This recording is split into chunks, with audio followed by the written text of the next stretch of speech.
Hello traders, this is Blake Morrow with ForexAnalytix, and you're listening to the week ahead video for August 26, 2018. I want to welcome you guys and gals to this week's video. Before I get started, I would just wanted to say that today is a sad day for the United States and for especially those of us in the great state of Arizona. We mourn the passing of Senator John McCain, who was one of our great statesmen and U.S. politicians. He had passed away over the weekend with his long battle with brain cancer, and it's a tough day for those of us that are Americans. He was really a true American war hero and really one of the great leaders of the United States, and so we are going to we are mourning his passing, especially here in the state of Arizona. He's been our state senator for so many years. And anyway, I just for those of you guys and gals that are in the United States, I know it's tough. It's tough to see it happen. And anyway, our thoughts and prayers to the family members and people of the United States, family members of John McCain and John and Cindy McCain. And anyway, okay, now before I get started on this week's analysis, and before I kind of go through what I'm thinking this week, being the last week of of August, before we get into September, which is pretty much the last week of real week of summer, where a lot of people are still on vacation, which means that we could see some extended periods of volatility here in the markets, and we have such great setups that are developing. I know if I was on vacation and I was not in front of the computers this week, I would probably be a little bit nervous and a little bit anxious about some possible setups that we have in the market. But before I get into that, I just want to say, if you haven't tried ForexAnalytix, make sure you do so. You just have to click the button right here in the middle. It says sign up today. It's only $1 for 10 days. Try it out, and then once you sign up and you log in, make sure you download the mobile app on the App Store or Google Play Store, the iTunes Store, and then this way you can have all the analysis and everything right at your fingertips that we do. All right, so make sure you sign up and try us out. Okay, so let's talk about kind of what had happened this last week and what to expect next week. Well, first of all, as far as next week goes, we got past Jackson Hole Symposium, and on Friday we had Fed Chairman Powell really kind of deliver us what we expected, but the market was thinking that because of his lack of hawkish comments on inflation, the dollar did weaken, and the euro dollar pushed up towards some pretty key resistance here in the euro dollar, and you can see that we've really developed right into kind of an inverted head and shoulder pattern after a false breakdown the last couple of weeks in the euro, which really kind of sets us up for a big reversal. Now I'm gonna take you over to a website called Free COT Data, and if you don't check this out, this is Adam over at Movement Capital. Puts together a really nice display of the commitment of traders data. It's very easy to read, and I'm showing you the euro commitment of traders report, and this is again, this is information that the Treasury releases on Friday afternoons, and it's up until Tuesday's data, so it's a couple of days in the rears, but it still gives us a pretty good understanding of why something happened and why we might see more of a continuation, if you will. And this is the euro commitment of traders, and I'm showing, I got rid of the dealer contracts, and I just left speculators, and the speculators, which are fast money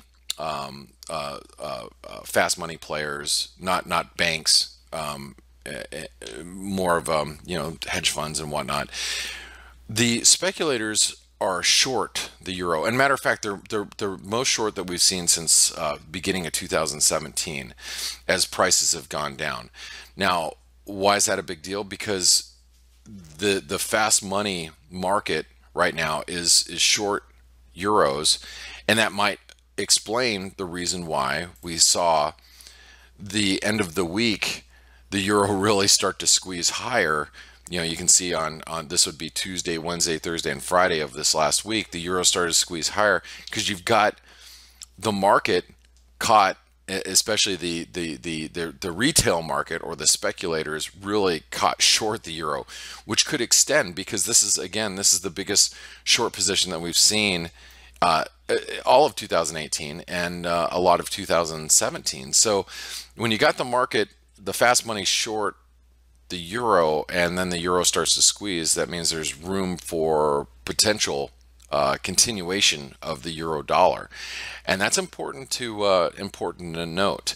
Now, regarding the euro dollar, again, we closed at, you could arguably say it's a neckline. Let me take you over to the euro dollar here, and I'm going to come back to this chart here in a second. That's the 10-year. But here is the euro dollar, and you know, this is our analysis from Friday. So I had this all drawn out before the Fed chair spoke. And if you listen to the FACE webinar on Friday, which, by the way, our host Dale Pinkert, he is out this week. So, and he was out this week and he's out next week. And so I've been filling in and doing analysis you know, for a lot of the time on the morning webinar that's free. And if you were listening in on Friday, I drew all this out before we saw that break higher, or actually we were starting to break higher as that just as this the speech came out. So the speech came out, the euro pushed basically right into the neckline, but you can see this is a big inverted head and shoulder pattern after we completed a you know, the triangle move lower completed, which is it created a reversal. We had an inverted head and shoulder pattern that you guys all knew about from, you know, last week. If you listen to the week ahead video last week, you're already really prepared about that. Now we have a bigger inverted head and shoulder pattern. You can see that as long as we're above this like 115.25 level, the risk now is oops, that's not what I wanted to do. I didn't mean to do that. Hold on. Sorry, I clicked on the wrong button. Let me get back over there. Okay, there we go. I have to hit the delete. I didn't want to hit that either. Okay, so you can see right here, we have this inverted head and shoulder pattern, and we are at the neckline. So if we really push above 116.50, then the risk is starting to push back up towards 116.80, and then above 116.80, we really start to we could really start to experience an explosive move higher. One of the other things that I need to, you know, talk about here regarding the euro is, you know, Italian bonds. Italian bonds have been falling, if that subsides, which by the way we have not broken down yet. But if that subsides a little bit, some of the Italian fears subside, then maybe that could also give a little bit of a tailwind to the euro dollar. I know a lot of people have been, and a lot of traders have been worried about, you know, the risks of what's happening in Italy and Italian debt. But, you know, if those fears, at least for the next week or two, prove to be overblown, at least for the next couple of weeks, that could really expose a reversal in the euro dollar. And you know, what I'm drawing out here is, you know, we could see a move up towards, you know, 119 and beyond. So you can see this inverted head and shoulder pattern. Here's the neckline. Now I did have a chart of the 10-year. So let me go back to the 10-year really quick. This is a big deal because this chart, let me go over to the daily here in the 10-year. This 10-year is developing also an inverted head and shoulder pattern, and if bonds start to rally, that means yields are dropping, and if yields drop in the 10-year, that typically will weigh on the dollar.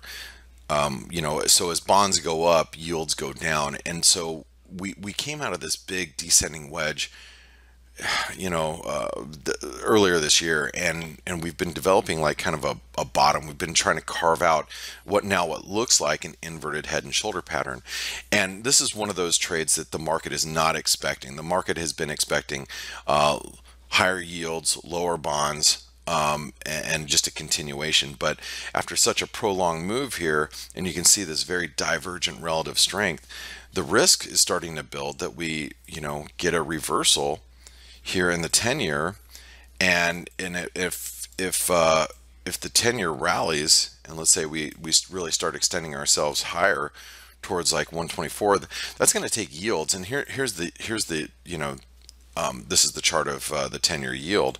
I mean, you think about this, yields could stretch all the way back down to like 250, and I don't think the market is really prepared for that. The market's very, very bearish bearish on bonds and bullish on yields. And so if we see yields roll over, that could be a tailwind, if you will, to the euro dollar extending its gains. Now, if you look at the ForexAnalytix, you look at like our overview screen, one of the things that I look for when utilizing this overview screen is to see multiple types of analysis and the biases. And you'll notice that the euro dollar has a bullish bias on candlestick, basic technical, harmonic, and Elliott wave at the same time, which tells you that the different, all these different methods of analysis are all pointing in the same general direction, which is a good indication typically that we should be looking in that direction. All right, and then one of the charts that I'd like to bring to your attention as well is the U.S. dollar Swiss franc. The U.S. dollar Swiss franc, and you can see here's a good daily chart. Despite the dramatic carrying costs of carrying a long Swiss franc exposure, which means you're buying Swiss francs, selling in this case dollars. It's a big cost to carry because of the Swiss National Bank's interest rate differentials versus the U.S. dollar. It's expensive to carry this long, but as you can see, it hasn't stopped the market. The market is extremely has been buying Swiss francs and selling dollars, and that is a very strong inverse relationship to the U.S. dollar, euro U.S. dollar, if you will. So as the euro U.S. dollar goes up, the U.S. dollar Swiss franc goes down.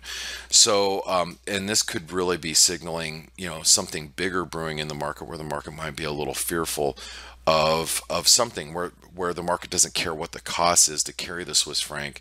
They want to do it from a safety perspective. So we broke out of this wedge. You can see the blue dotted lines here. We broke out of this wedge lower, and that to me was really more of a surprise, and maybe something we should be paying a little bit closer attention to, because if we do break below, and let me go over to the weekly chart really quick. Whoops. Those are intraday charts.